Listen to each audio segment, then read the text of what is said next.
Liverpool sneak into top 10 net spenders in Europe since 2020 after Sadio Mane sale. Why 2020? Because this is the COVID era, when transfer spending was supposed to be curbed. And 5 transfer windows is enough time to give us a pattern. Headline: 9 out of 10 of the biggest spenders are in the Premier League. Wow. All the numbers are from Transfermarkt. 10. Aston Villa, net spend since 2020, £124.56 million, biggest signing, Emiliano Buendia, £34.56 million, biggest sale, Jack Grealish, £105 million. There's something not quite right about Aston Villa spending more than Juventus, more than Bayern Munich, and way more than any Spanish club. They probably need to finish somewhere a little higher than 14th now. 9. Liverpool, net spend since 2020, £152.77 million, biggest signing, Darwin Núñez, £67.5 million, biggest sale, Sadio Mane, £28.8 million.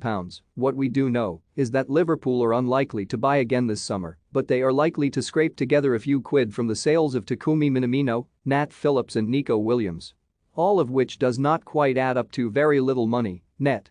8. Manchester United, net spend since 2020, £156.24 million, biggest signing, Jadon Sancho, £76.5 million, biggest sale, Daniel James, £26 million.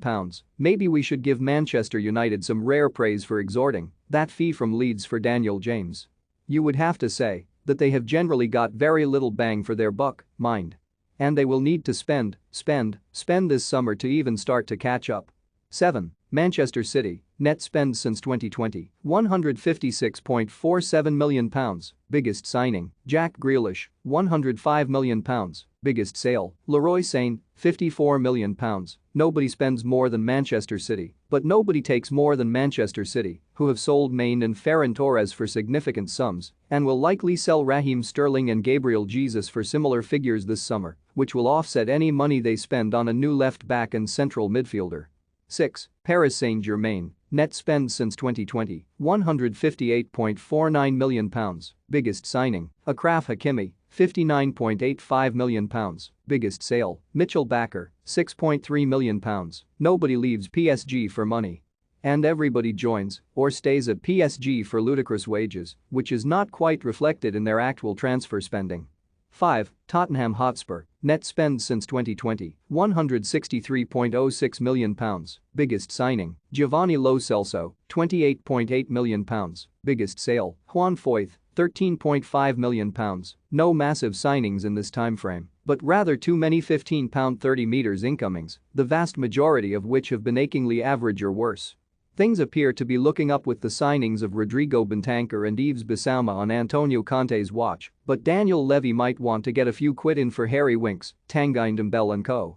4. Newcastle United, net spend since 2020, £168.95 million, biggest signing, Bruno Guimaraes, £37.89 million, biggest sale, Freddie Woodman, undisclosed. They have basically taken all from outgoing transfers. Who needs to actually sell players for money when you are the richest club in the world, while spending north of £100 million since January 2022? 3. Chelsea, net spend since 2020, £169.29 million, biggest signing, Romelu Lukaku, £101.7 million, biggest sale, Tammy Abraham, £36 million. As we have documented elsewhere, Chelsea really have bought a right load of SHT in recent years. This is only part mitigated by their ability to sell players, sometimes for rather less money than they really should. 2. Leeds United, net spend since 2020, £201.19 million, biggest signing, Brendan Aronson, £29.56 million, biggest sale, NAS, that's right, not a single player sold for cash money since they were promoted to the top flight. Logic says that has to change soon because that kind of spending is unsustainable. 1. Arsenal, net spend since 2020, £210.18 million, biggest signing, Ben White, £62.65 million, biggest sale, Joe Willock, £26.46 million. That's what moving from 8th to 5th costs. Trust the process. But getting absolutely nothing for Pierre-Emerick Aubameyang and Alexander Lacazette has to be recorded as suboptimal.